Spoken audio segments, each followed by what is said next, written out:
Good evening everyone, and welcome to this week's update. I'd like to begin by saying that we're going to be opening school to reception Year 1 and Year 10 students on the 15th of June. That's a week on Monday.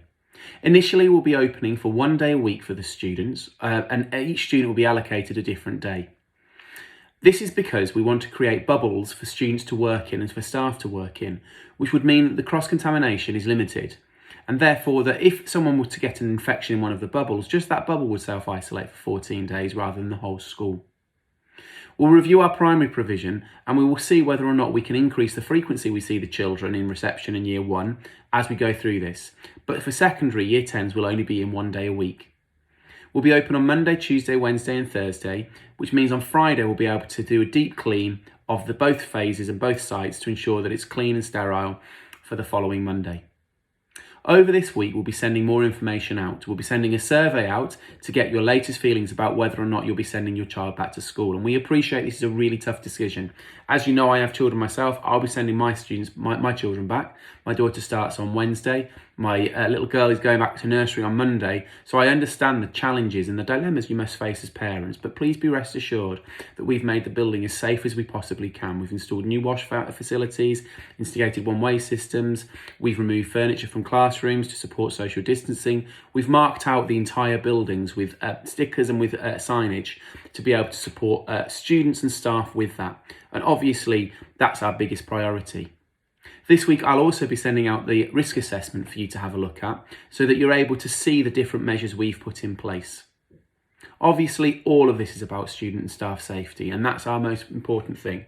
And each day we'll be reviewing our processes, and each week we'll be reviewing the whole week as well, and making any adjustments should we need to.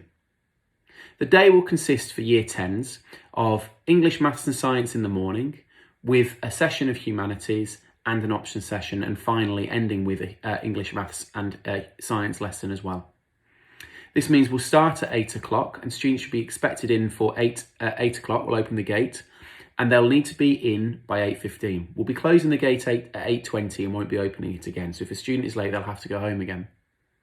This is to allow us to make sure that we can easily get the students into the space. During the day, obviously, they'll be socially distanced and they'll be having frequent hand washing, and we've increased our sanitisation facilities and also our routines. In primary, again, there'll be a timetable set out that you'll be sent for each reception and for Year 1. And this will consist of English, Maths, and again, some PE and other set activities as well as play for the children. This is to be able to assess any gaps in their learning. The secondary day starts at 8 and will finish at around 1 to 1:30. This will depend on obviously the timings of the day and how long it takes to get all the students through and out. We'll be asking for no parents to come onto site for secondary because we need to try and keep the site as closed as possible. So we won't be allowing any cars into the main car park. Students will be coming into school and the Spring Hall Lane entrance, and that will be marked out at 2-metre markings like supermarkets are. And we appreciate all your support with this. For parent meetings, we won't be having many, but we'll be arranging them with you. And where possible, we'll be doing those virtually should we need to. But we won't be accepting or expecting any parents just to turn up on site. And I apologise for that. But it's really, really important that we keep the site sterile and as controlled as possible. The reason also why we're doing the bubbles is it means we can continue to do the remote learning for all of the other students in all of the other year groups. And this is really important because we don't want any student to miss out. And it's massively important, especially for Year 10s. Now, I know that you might be thinking, well, what's the point of coming back for the last 5-6 weeks? But it really, really is. As you know, with Year 11s, it was up to the schools and the teachers to input their final grades this year. It was called Centre Assessed Grades. And there's already talk that this may have to be the case for next year, which means that all of the effort you're putting in now, all of the work you're putting in, all of the work that you've put in over the last 10 to 12 weeks is all going towards, or potentially could go towards, your final GCSE grade. And that's really, really important for us.